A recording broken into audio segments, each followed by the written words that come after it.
Honda might become NASCAR's newest manufacturer. NASCAR looks to be keeping a close eye on Hendrick Motorsports after their recent domination. What's going on, guys? It's Daniel, and welcome back to the video. We got a lot of NASCAR stories to discuss here today on the channel. Let's go ahead and just jump straight into it really quickly. We're going to start off with the paint scheme and sponsorship news. Let's go and just jump straight into that very quickly. The first paint scheme we're going to take a look at is Sam Mayer's 2021 QPS Employment Group scheme that we're going to see in a couple weeks at Road America. This paint scheme's alright, to be honest with you. I'm not a big fan of the colors overall. It is really good to see Sam Mayer is getting sponsored. I think did a okay job on the scheme. Not really a big fan of it though, but it's really cool to see that Sam Mayer is picking up sponsors. He's going to be in his home state of in Wisconsin. Really cool to see that he's got a sponsor for that weekend. The next paint scheme we're going to take a look at is Zane Smith's 2021 Tender Bison scheme that we're going to see this weekend at Pocono Raceway. Solid paint scheme overall, in my honest opinion. I think they did a good job on it. It's really cool. And it's also great to see that Tender Bison is partnering up with Zane Smith. Zane Smith overall has struggled on sponsorship in more ways than one, but it's great to see that another sponsor is really working with Zane Smith this weekend at Pocono.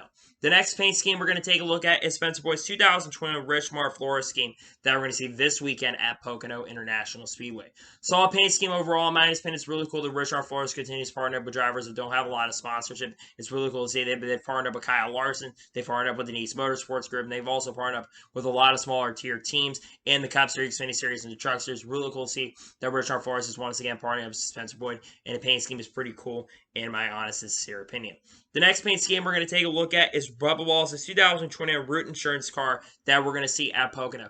There was a contest done overall this weekend. There were 3 cars you basically could choose for this weekend, and this is the paint scheme that won that contest. The paint scheme, in my opinion, is all right, to be honest with you. It's not that great. I've definitely seen better paint schemes overall for sure for Bubba Wallace. I think 2311 has had a good inventory when it comes to their paint schemes. They've definitely tried to change up how they've done their normal paint schemes. They've done the best they can, and honestly, this paint scheme is all right, to be honest with you. I think they'll get better paint schemes overall time, but this paint scheme, they could definitely do some work on it. I think it was the best of the 3 choices that they had overall, but they honestly could have done a better job on this paint scheme, in my honest opinion.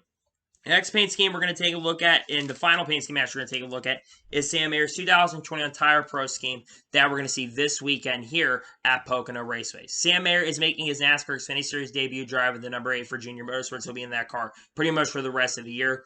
Really cool to see that Tire Pros once again sponsored Sam Mayer. In my opinion, this paint scheme looks really awesome. They did an incredible job on it. I'm definitely looking forward to seeing the car on the racetrack. Sam Mayer may be really fast at Pocono, and we'll probably see him contend and do very well this weekend here at Pocono International Speedway.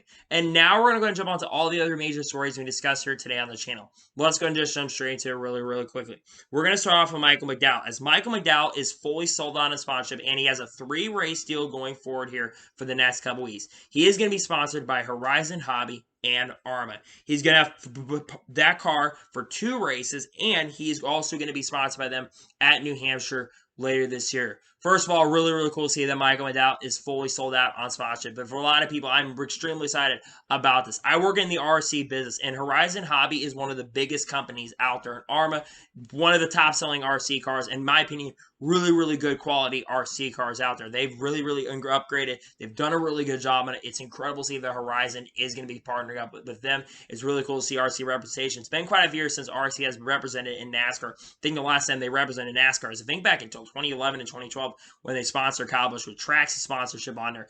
It's incredible to see that another major RC company is partnering up. I'm really excited about that for sure, and great to see that they are partnering up with Michael McDowell. And now we're going to go and jump on to the next story of today's episode, as we are talking about the Pocono Cup Series race title sponsor.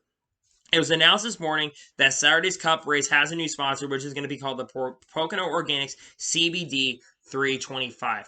First of all, it's really cool to see that a CBD is finally going to be sponsored. I think I made a video a couple years ago here on the channel talking about, I think NASCAR needs to be starting to allow CBD because that can help sponsorship grow overall. Considering a couple years ago they had issued sponsor, I think it was the MBM Motorsports Group, when they were making their first Cup start of the year, their first ever Cup start in years, they had CBD sponsorship, and they were not allowed to basically have to run a blank car because the sponsor was not approved. But because they were able to test and approve with the federal laws that have been going around in this country, basically they're allowed to sponsor now.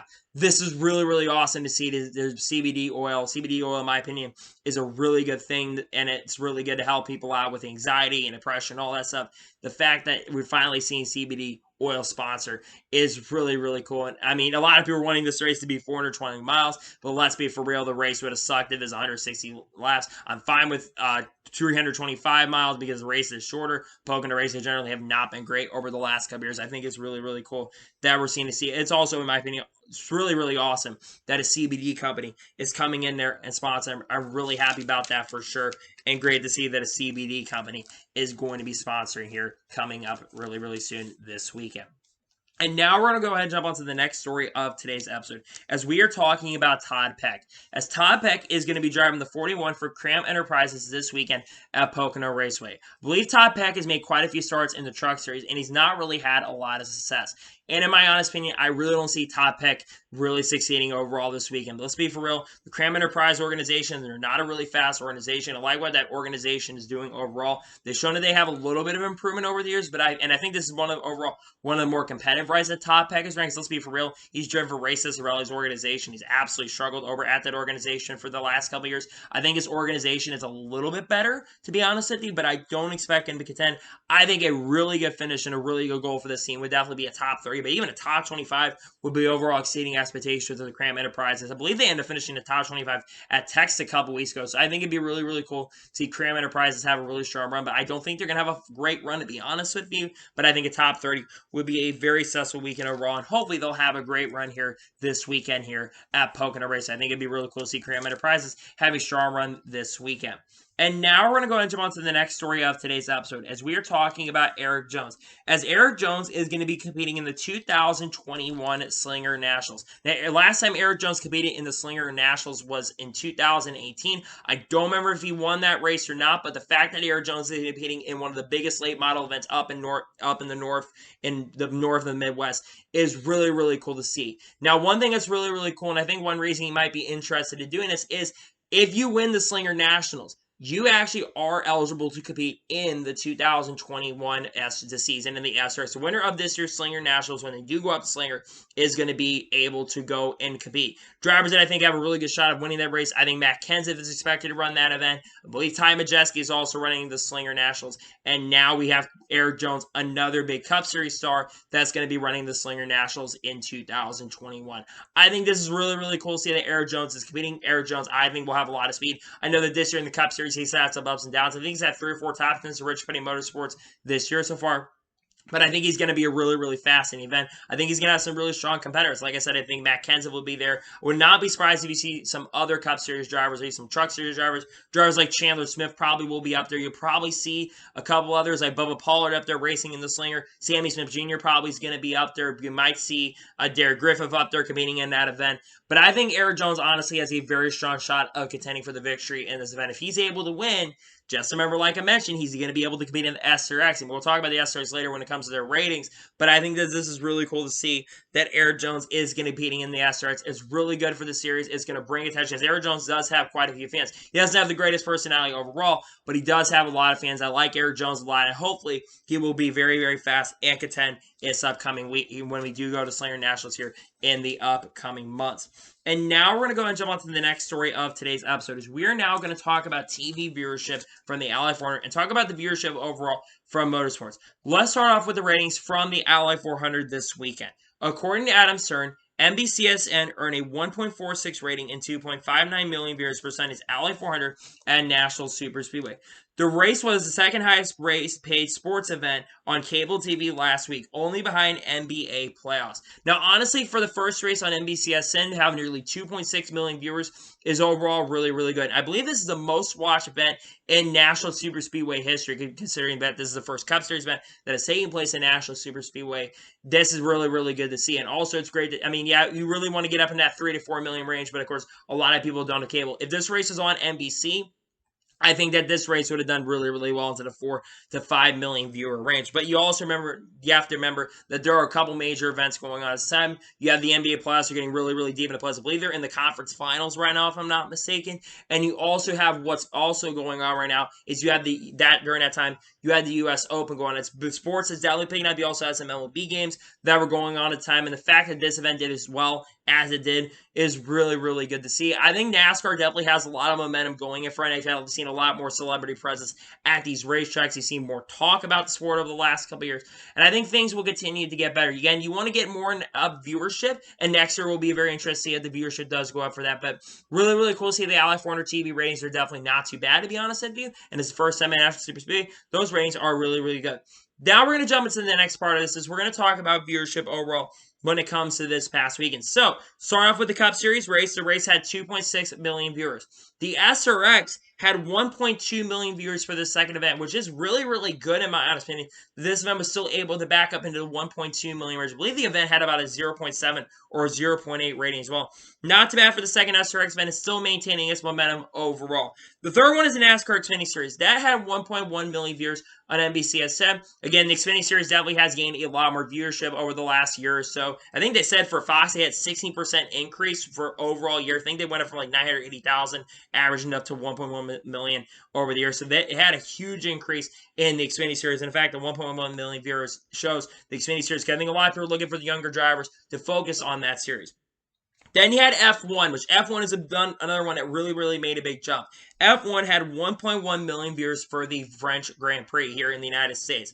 That is really good viewership for the United States. F1 a few years ago, they were struggling to pick up fans, but one of the, I think, the big key things that's really helping Formula 1 is the Drive to Survive series on Netflix. A lot of people are watching Drive to Survive, so that's definitely helping right there. 1.1 million viewers is really, really good. Then you had the IndyCar race at 800,000 viewers. Again, not too bad for IndyCar. IndyCar definitely needs to keep its momentum rolling. I think IndyCar also does have momentum going forward. I think if this event would have been on a regular NBC, I think it would have done very, very well. I think if more NASCAR fans also tuned into that event, I think the event would have done really, really much better. 800,000 is not bad, though. And then finally, the Truck Series had 536,000 viewers. Not too great, to be honest with you, for the Truck Series. Truck Series I've seen definitely has some bigger numbers overall, but 536,000 is not too bad overall. But you definitely want to see ratings go up for that. So I found that really, really interesting. Things I find interesting is SRX, once again, the second most watched motorsports event by about 100,000 viewers, but the second most watched event. Then, like I said, you had F1 that really made a big jump. Formula 1 definitely is growing in the United States. I mean, we are getting a second, potentially 2 Grand Prix races happening. Maybe at certain Americas or Indianapolis. And then you're going to have a race in Miami as well. And it's growing. I think a lot of that does help with Liberty Media basically running Formula 1 right now and running the company as we speak. I think that definitely is helping overall. But very interesting to see the correlation of some of these brandings. And definitely is really, really interesting to see for sure. And I think it's really cool to see that. And now we're going to go and jump onto the first of 2 major stories in today's episode. Let's go and just jump straight into it. We're going to start off with Hendrick Motorsports right here, as it basically was reported about a day ago. We've been talking about Hendrick Motorsports' domination on this channel. Hendrick Motorsports has won the last 6 or 7 straight races, dating back all the way back to Dover. Hendrick has not lost a race since, I believe, May 16th, and they almost won basically the Rebel 400 with Kyle Larson finishing second. Now, this was actually reported, and Scott Miller, who is the competition director in NASCAR, he basically says that NASCAR might be watching Hendrick a lot closer than they said. Here's what he said on the drive. He said, "It does, both internally and externally. We certainly want to make sure we're not missing something in our process. So not that we don't look hard at every single car that comes through there, but when you start to have a dominant team, definitely the lens gets focused a little bit more on the microscope. If you think back to a year ago, or even 2 years ago, I mean, we had a run there where nobody else could come close to JGR, and they finished with all their cars in the top 5 many, many times." Now, I want to say something right here. I do think Hendrick Motorsports has a big person that's really, really helping them performing a lot better. That's Chad Knaus, who is the senior the senior competition director at Hendrick Motorsports. He's really, really big part at Hendrick Motorsports right now, so he's doing a lot of big things, and I think that's definitely helping Hendrick Motorsports a little bit. But I think there's a couple things that are really helping Hendrick Motorsports. The addition of Kyle Larson. Kyle Larson is an incredible driver. He is one of the top dogs in the Cup Series right now. And he was doing really, really good before, and everyone thought that Kyle Larson was going to be really, really good coming back this year and solid. He has not finished worse than second since basically back at Darlington. And remember the previous race at Kansas, he dominated. Kyle Larson right now can not only have 4 wins, he could have double the wins. He could right now probably have up to 8 to 10 victories this year, if not for some bad luck happening. But what Kyle Larson is doing is very, very similar to what Jeff Gordon did. And I looked up some numbers in regards to Jeff Gordon and Kyle Larson's correlation of 1998 to 2021. It was actually reported that Kyle Larson and Jeff Gordon had the same amount of wins. They had the same amount, I believe, of top 5s and top 10s And it said that he only had 2 finishes outside the top 30. I think that Kyle Larson's also helping Hendrick Motorsports because I think it's really Kyle Larson. I think Hendrick Motorsports overall is really, really strong right now. But you have to look at Hendrick Motorsports and look at Kyle Larson. Kyle Larson is super, super strong, and I think is a big key to that success of what is going on at Hendrick Motorsports right now. And no one was really saying this 2 years ago with Joe Gibbs Racing when they were dominating. So I really understand right now why a lot of people are wanting to be like, oh, Hendrick Motorsports is cheating. Well, every team is going to find an advantage, and those other teams are going to have to find an advantage. They're passing illegally. Of course, this past weekend they did disqualify Chase Elliott for having 5 lug nuts loose on the car, but you got to have all those lug nuts, and it's a safety situation. I don't really think that's a thing that NASCAR did, but we'll have to keep watching very, very close. I mean, it was reported a couple of weeks ago on the Door of Clear Pockets, the rumors going around the garage, they said that Hendrick is getting 16 more horsepower than other organizations. I just think that Hendrick Motorsports right now has everything clicking at the moment. I think that they're finding that speed, and those other teams have got to start catching up to them. They've got to start working on what they're going to be able to do, and they're going to have to focus on catching up to a team like Hendrick Motorsports. I mean, Hendrick Motorsports has not been this good in a long time. The last time they were this dominant was all the way back in like 2014 or 2015. Even then, that team was a lot older of a team. Casey Kane was in his mid-30s. Dale Jr. was 40. Jeff Gordon was in his early 40s. And Jimmy Johnson was 39. This Hendrick Motorsports organization right now, they're all in their 20s. The oldest driver is Kyle Larson, who's going to be 29 at the end of this year. So I think Hendrick Motorsports right now is super, super strong. They're super, super dangerous. But I also think that NASCAR is going to keep an eye on them. And I think they have a right to keep an eye on them. But they should also keep an eye on every single team. And in its peaks and valleys too, right? Every team has dominant moments. Look at JGR a couple years ago. And even they've had moments this year where they've shown a lot. Remember the beginning of the year, we all thought that JGR was going to be dominant again, like they've been in previous years, how good Martin Truex Jr. has been. Now you got Hendrick Motorsports that's taking that cake. And I think we'll have to keep an eye on things as we get farther down the line. But we look at this, and NASCAR is going to continue watching what Hendrick Motorsport is going to be doing going forward. And now we're going to go and jump on to the final major story of today's episode. Is we are talking about Honda. Now, it's been around a week ago that NASCAR had reported, and it was reported first by Adam Stern, that NASCAR did not comment in regards to a new manufacturer. Now, there has been talk that the earliest we could be getting a new manufacturer in NASCAR is around 2023 or 2024. That's been rumored to be the year that the new engine package is going to be coming out. It was originally said they were going to have a new engine package in 2022 and in 2023, but the earliest we're talking about is 2024, and that's when we can get a new manufacturer. Now, it was reported last night on the Door Bumper Clear Pockets that the new manufacturer that's been in talks and conversation has been Honda. Now, for a lot of you that know, Honda currently is in Formula 1 at the moment with the Red Bull team. I believe they're also in Formula 1 with the AlphaTauri team because AlphaTauri is partnered up with Red Bull as their lower tier team. And you have them also working IndyCar where they have about half the IndyCar series field. Now, I believe at the end of this year, if I'm not mistaken, the end of 2021, I believe as Honda is leaving Formula 1 because of the new regulations that they're coming in, and they're planning on getting out at this time. I think that a lot of things are really interesting about this. One, I think Honda definitely would be my first choice to be a new manufacturer that's coming to sport. Honda is one of the biggest growing manufacturers in the United States right now. I mean, it's one of the biggest, fastest growing when it comes to the market. You look at the market and look at sales for Honda. It is one of the fastest growing in the United States and also in the world as well. It's big in Japan. It's also big here in the United States as well. And a lot of their building does come here in the United States. Yes, a lot of their building also comes in Japan, but a lot of their building does come in the United States when it comes to that. The big question is, if they are to come in, what teams are going to jump into Honda? I think that there are a few teams that definitely could go into Honda. Number one, I think you have to look at Chip Ganassi Racing. Chip Ganassi Racing currently does partner up with Honda in IndyCar, and they have that points jump manufacturers. They were with Dodge originally back in 2001. They were then with 2001 up until around 2012. Then they jumped over to Chevy, actually back in 2009 or 2010. So they jump manufacturers over time right there. So I think Chip Ganassi Racing definitely could be one of those teams that jumps over. Think about Richard Petty Motorsports as well. Richard Petty Motorsports could jump over to new manufacturers. There's been talks that they may jump over to Toyota, but Richard Petty Motorsports could be one of those teams that does eventually go over to Honda as well as a team that could be up. I mean, they've jumped over multiple manufacturers. Look at them. They've jumped over from Dodge to Ford to Chevy. They've had all different manufacturers throughout their entire careers. Buick as well. You have to look at other teams. Maybe Stewart-Haas Racing gets out of Ford and goes over to Honda as well. I mean, Tony Stewart wanted to be committed to Chevy. They jump over to Ford a few years ago. And I think that you have to think about what potential new teams are going to go. And also could start a Honda development program, and maybe some IndyCar teams like the Andretti organization could come into NASCAR in the foreseeable future with that. I think that Honda definitely would be a huge benefit to NASCAR. I think another manufacturer also help, because if the charter agreement does continue past 2024, it will bring new charters into the sport. And we have had issues with the charter system over the last couple of years, especially with getting, more teams, especially with the interest of new teams trying to get into the sport. It would bring new charters into the sport. I say 4 or 5 charters. We probably also increase the size of the field overall. I think NASCAR does need to do that, but we'll have to keep an eye on the story as we get closer to the time, because I think it's going to be really, really soon. If a new manufacturer is getting sport, I think it's going to be a lot sooner than y'all realize, because when Toyota got into the truck series, they got in 2004. We first started hearing reports back in 2002, so about 2 years before. So I think we're going to be hearing very, very soon in regards to the potential of a new manufacturer coming to the sport here in the foreseeable future. We'll keep an eye on that story very, very soon, but we might be hearing a new manufacturer, and that new manufacturer might be Honda.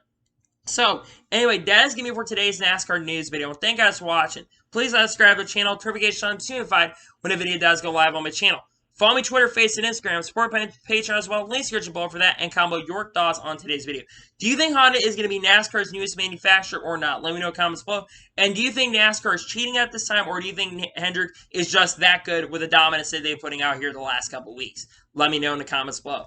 Anyway, like I said, I want to thank you guys for watching today's video, and I'll see you guys next time. Take care, everybody.